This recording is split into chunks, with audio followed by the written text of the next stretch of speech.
त्यानंतर आपण जाणार आहोत देवेंद्र फडणवीस आणि राज ठाकरे यांची मुंबईच्या एका कार्यक्रमात जाहीर मुलाखत घेतली जाते, प्रकट मुलाखत घेतली जाते। मला एक तुम्हाला विचारायचं होतं की या लठ्ठपणा आपण खूप कुठेही जातो, सिनेमागृहात गेलो, मॉल्समध्ये गेलो तर खूप सारी मुलं लठ्ठ दिसतात आणि हा लठ्ठपणा आजारांचा राजा आहे। त्यामुळे त्याच्यासाठी आपल्या दृष्टिकोनातून काय करता येईल? हे मला जर कळलं असतं मीच वजन कमी नसतं का केलं।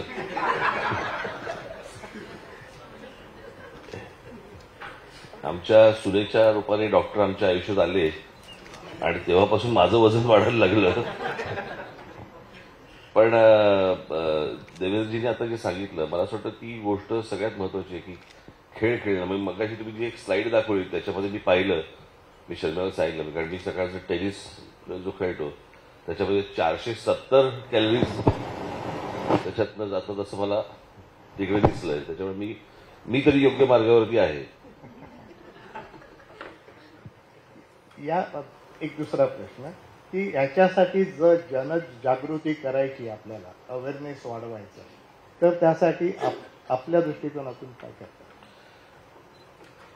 काय आता लहान असताना आम्ही फक्त डोंगरे बालामृत ऐकलं होतं की ज्याने पोरं गुडगुडीत होतात आणि आता तुम्ही सांगता की पोरं गुडगुडीत असून चालणार नाही, तर आता काय बोरुडे बालामृत। पण डॉक्टर ही गोष्ट खरी आहे की आई वडिलांना मूल चबी असं आहे, गुडगुटीत आहे, तो आजार आहे असं कळायला काही मार्ग नाहीये। आणि मला असं वाटतं की ती गोष्ट तुम्ही शोधून काढली पाहिजे किंवा तुम्हीच सांगितली पाहिजेत लोकांना की हे ओळखायचं कसं, कारण नाहीतर अदरवाईज हे कळणारच नाही कधी कोणाला। या संदर्भात आम्ही एक उपक्रम घेतो आहे की प्रत्येक शाळांमध्ये तुम्ही म्हटल्याप्रमाणे आम्ही एक मॉनिटर करायचं, म्हणजे तो ओबेसिटी मॉनिटर असेल किंवा लाईफस्टाईलचा मॉनिटर असेल, तर तो मॉनिटरला आम्ही एक देऊ आणि तो कदाचित मॉडरेटली ओबीज असेल मुलगा। आणि मला असं वाटतं की बाहेरचं जे फास्ट फूड ही जी गोष्ट आली तेव्हापासून हा आजार जास्ती बळावलेला दिसतोय जगभर। जोपर्यंत घरातलं जेवण होते सगळे तोपर्यंत ही परिस्थिती कधी नव्हती।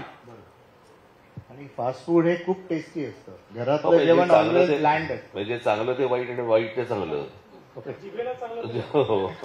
पण याच्यात एक फक्त जे इंटरव्हेन्शन आता आपण केलेलं आहे त्यात दोन गोष्टी आहेत की एक तर आता कॅलरी काउंट लिहिणं हे कंपल्सरी आपण करतो आहोत आणि त्याच्या संदर्भातला चार्ट्स काही तयार केलेले आहेत आणि रेस्टॉरंट्समध्ये किंवा अशा सगळ्या प्रमुख ठिकाणी हळूहळू त्यांनी कॅलरीज मेन्शन करायचे। म्हणजे एक थोडं मॉरल प्रेशर असतं, म्हणजे खाऊन घेतोच माणूस पण तरी वाटतं की बाबा 450-500 कॅलरीज आपण खाल्ले आहेत। आणि मध्यंतरी एक प्रयत्न आपण केला होता, अगदी आता मी एवढ्यात ट्रॅक केलं नाही पण साधारण 2019 मध्ये की अगदी चौपाटीवर देखील जे काही आपले जे लागलेले आहेत त्याही ठिकाणी अवेअरनेसच्या दृष्टीनं त्यांनी कॅलरी काउंट लावायची। त्यावेळेस काही आपण लावले होते कॅलरी काउंट की बाबा पाणीपुरी खाल्ली तर किती, पावभाजी खाल्ली तर किती, असे काही लावले होते। पण मला असं वाटतं की त्यातनं एक थोडंसं अवेअरनेस आपल्याला आणता येईल आणि FSSAIने आता चांगला एक महत्वाचा ईट हेल्दी अशा प्रकारचं एक हे सुरू केलं आहे की ज्याच्यामध्ये त्यांनी विशेषतः जे पॅक्ड फूड्स आहेत त्यांना आता सगळ्या गोष्टी मेन्शन कराव्या लागतात। महत्वाचं त्यांचं न्यूट्रिशन व्हॅल्यू काय आहे, त्यातनं सॅच्युरेटेड फॅट्स किती आहेत वगैरे हे करावं लागतं। आणि याच्या व्यतिरिक्त काही जर स्पेशल गोष्टी त्यांनी मेन्शन म्हणजे वापरल्या असतील तर त्या त्यांना स्पेसिफिक मेन्शन कराव्या लागतील, असा एक त्यात त्यांनी प्रयत्न केलेला आहे। आणि दुसरं महत्वाचं की आता एक प्राईम मिनिस्टर साहेबांनी एक मोहीम हातामध्ये घेतली आहे की फास्ट फूडकडनं सुपर फूडकडे आपण कसं जाता येईल। आणि याच्यामध्ये विशेषतः आता हे मिलेट इयर होतं मागचं आणि मिलेट्सवर आपण खूप भर दिलेला आहे, तर आता मिलेट्समधनं आपल्याला सुपर फूड कसं तयार करता येईल, म्हणजे लहान मुलांना आवडेल, कारण फास्ट फूड लहान मुलांना आवडतं म्हणून ते खातात, तर तशा प्रकारचं सुपर फूड कसं आपल्याला तयार करता येईल अल्टरनेट्स, कारण जोपर्यंत आपण अल्टरनेट्स देणार नाही तोपर्यंत लहान मुलांकडनं एक्सपेक्ट करणं की ते फार तुमचं ऐकतील तेही शक्य नाही आहे. सो अल्टरनेट फूड आपल्याला सुपर फूड कसं तयार करता येईल तर त्याची आता बऱ्यापैकी सुरुवात झाली आहे आणि हळूहळू त्याचंही लोकांपर्यंत ते पर्क्युलेट करण्याचा प्रयत्न चाललेला आहे. व्हेरी दुसरा एक विषय मला वाटतं की मी काही जपानमधल्या काही शाळा पाहिल्या होत्या. पाहिल्या म्हणजे मी त्याचे व्हिडिओज पाहिले होते. तिथे तुम्हाला डबाच आणू देत नाही आणि त्या शाळेमध्येच जेवण बनवलं जातं. त्या शाळेमध्ये ती मुलं सर्व करतात आणि त्यांनाच ती दिलेली असते. कोणी एका टीमने साफसफाई करायची, एका टीमने वाढायचं आणि मग सगळ्यांनी मिळून जेवायचं. पण तुम्हाला कसं होतं, आज बऱ्याचदा आई वडिलांकडनं मुलांना जे डबे जातात त्याच्यामध्ये हे असल्याच गोष्टी सरकवल्या जातात डब्यांमधनं. कळलं का? सगळेच नाही पण बऱ्याचशा प्रमाणात.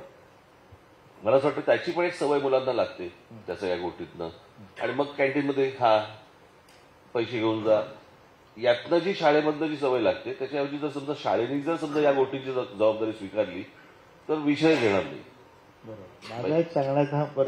माझा एक सांगण्याचा दुसरा तो nuclear family and joint family जी पूर्वीची संकल्पना होती. तर इथे शाळेमध्ये जर समजा एक जिन्सी जर समजा चांगलं अन्न मिळालं तर तिकडच्या काही कॅन्टीनची गरज नाही, वडापावची गरज नाही, कशाची गरज नाहीये.